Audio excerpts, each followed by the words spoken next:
Alright, so back to Arians taking a jab at the Pats. I'm going to defend Belichick here. Brady makes the culture in Tampa Bay. He made it in New England. Bruce Arians' system last year had 30 picks. I would say it's like week 8 or 9 where Brady took over the Bucs culture. And if you look at week 8 and on for the Bucs,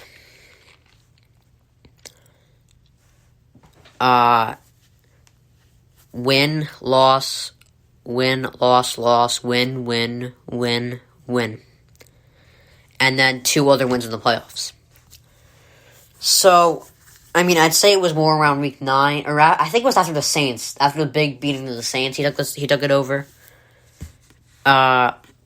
And after losing to the Saints by more than a lot, they're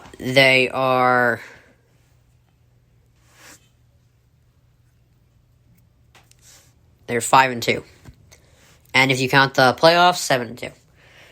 So, we are quick. We're quick to put Rodgers in the GOAT conversation because he's so gifted. But Montana wasn't the most talented quarterback. Manning wasn't very talented, but he won. Favre was talented, but tough to coach. And he made mistakes. Rodgers is supposedly tougher to coach. Brady isn't tough to coach, and he's talented. If you look back on what some of the experts said when Brady was leaving, it's not Brady, it's a system. He won't do anything without Belichick. They're 13-5 overall because Brady took over the system. That's what it seems like, at least. I could be completely wrong. I could be completely out of line here. I might be. That's what's so annoying about being an analyst. I'm not officially an analyst here. I'm not going to say that. But, when you're an analyst, people call Colin Cowherd, because I looked up, because I want to get the best research I can before I go into this podcast. I kind of study Colin Cowherd. I'm studying Colin Cowherd right now. Because I looked up best sports analyst. Colin Cowherd was there a lot. In the top, 2. So I was like, alright, yeah, let's watch him. But I hear a lot of people, insulting him for, he's a flip-flopper, he's not that smart. Guys, analysts should do that. They should admit they're wrong, but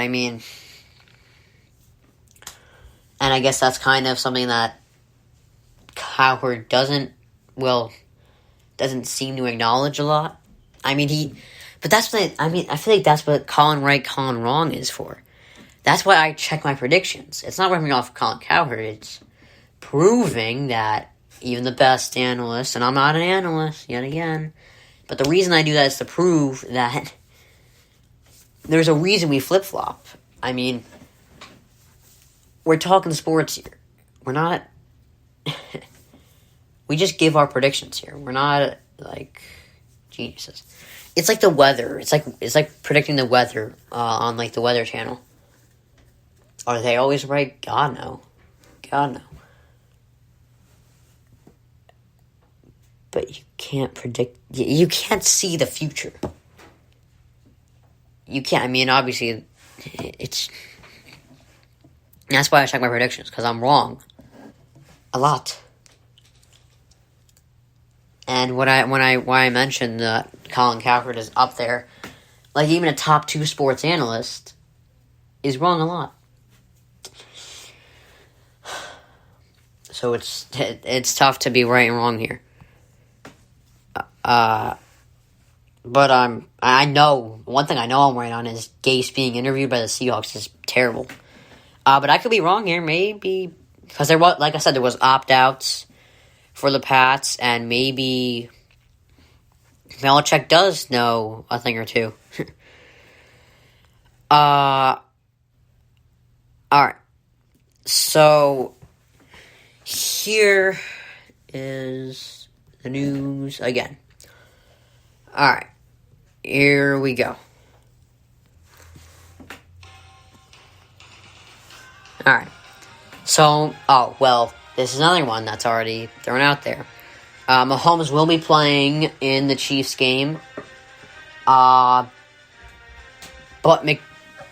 so honestly, Mahomes beat the Browns, a great team. The crazy thing about the Chiefs, they might be better than we all think. If Mayfield goes out, Cleveland gets rolled. They won with an unhealthy Mahomes because he has turf toe. I'm pretty sure a turf toe.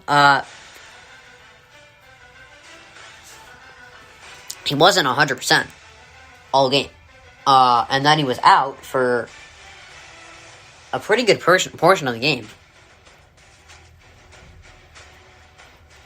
So I mean, I'm high on them right now. And just to acknowledge I'm wrong, yes, I said the Bills were the best team in the league for the past 4 weeks or something. Alright, speaking of the Bills, Dable is expected to stay at Buffalo now that the Chargers hired Brandon Staley. Great news for Allen. It's a smart move for Dable too. If you're comfortable in a place, you stay there. You don't change what isn't broken. Dable's fine. If I were him, I'd stay there. Now, if I were the Chargers, I would have hired him. But, two different sides there. So, Harden cites maturity as Nets are off to a historic start, even though they just lost 2 times to my Cavs. But, honestly, just to talk about the Nets, KD scores easier than anyone in the history of basketball. I was never surprised by Durant dominating. He's so great. He's not going to miss a beat. Even with a torn Achilles. He's a 7-footer who can handle it like a 2-guard and shoot like a 2-guard. So,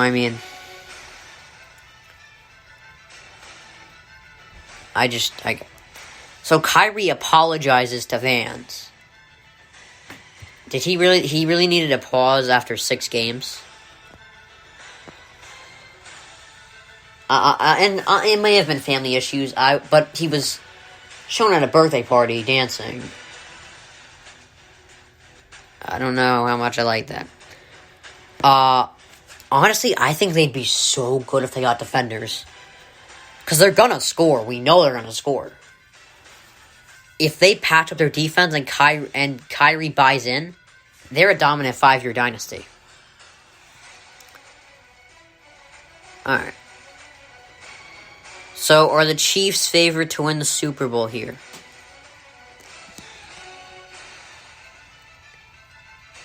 Alright. Hold on. Wait. Music can go off. Alright, there we go. So, music is off. So, are the Chiefs favored to win the Super Bowl? I don't know. The football has the advantage in ratings over any sport. When I watched Kansas City, I felt like I was watching the first NBA team in the NFL. I know that sounds weird, but let me explain real quick. NBA teams flip the switch quickly. Towards the end of the season, Jordan's Bulls lost to an expansion team, Raptors. But they flipped the switch and won a bunch of rings. Chiefs flipped the switch. They struggled against the Broncos and Falcons at the end of the year. The Chiefs almost lost to the Broncos and Falcons. That's the 4th overall pick, and the Broncos are the 11th or some crap. All of a sudden, against a great Cleveland team, they turned it on. The Warriors had possibly the best team ever the first year Durant came there. The first year Durant came to the Warriors, they were possibly the best team ever. But the next 2 years, they didn't look as good. Because in the first year, if you remember, they were 16-1 in the playoffs. They lost 1 game to the Cavs. It was sweep. The next year, it was in 6 games. Then they almost lost the series in the playoffs. And then they lost to the Raptors.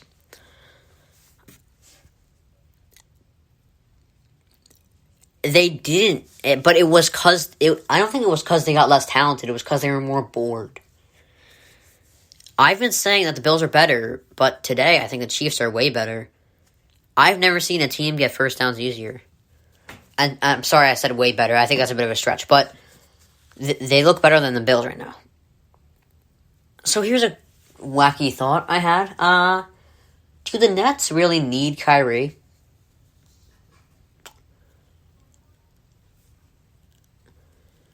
KD and Harden are great, just the two of them. But when you look at it, they got the big three. They have a good starting five. Point guard, Kyrie. Shooting guard, Harden. Small forward, KD. Power forward, no idea. Center, DeAndre Jordan. So, they have a good team right now. But they have zero bench. They can win the East if they get a couple role players. And Kyrie, God knows he can create a chemistry problem. He did it in Boston. He did it this year already. Basically. KD and Harden were playing the best defense in the NBA and scored 64 combined points. Now, I don't know if any team... Now, I would trade Kyrie for role players, but...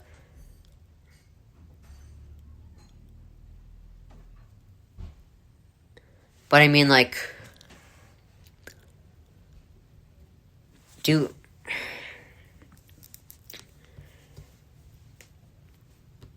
I would trade him for role players, but would any team even take him?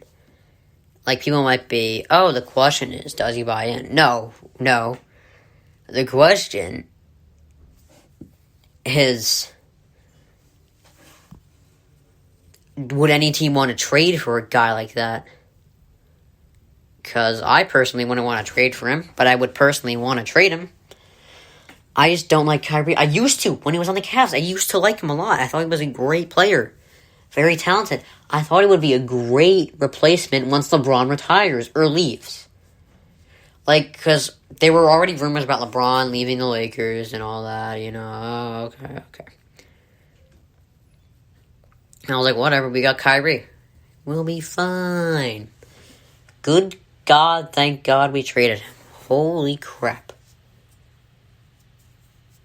I mean, honestly, he's a good player.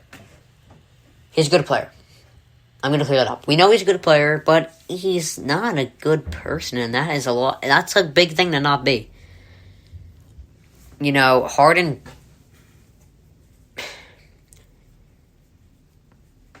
He practically begged his way out, and that was just a crappy way of leaving. But he doesn't seem like a terrible human being. I mean, that was a bad thing to do, but he just doesn't seem like a terrible person. Like, he doesn't seem to create a chemistry problem on the team, unless he really wants out, because... Like, if he really wants out, then he doesn't care at all. He can create a chemistry problem. But he doesn't want out of the Nets right now. So he's not the problem. It's Kyrie. Kyrie is the chemistry problem. He hopped in, and they lost 2 games to the Cavs.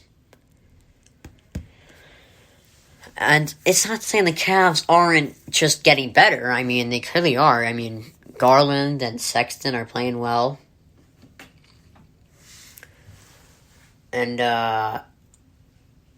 Drummond's playing well too. So they're getting better, obviously. But I mean, you're the Nets. You don't lose to the Cavs.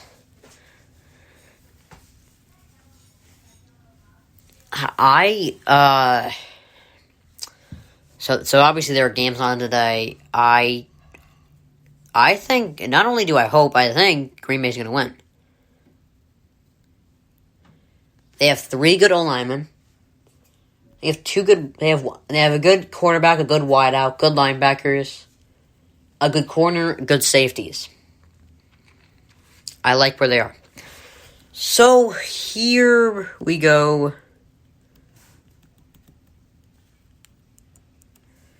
Wow. Breaking news. MLB trade alert. So here, let's check this.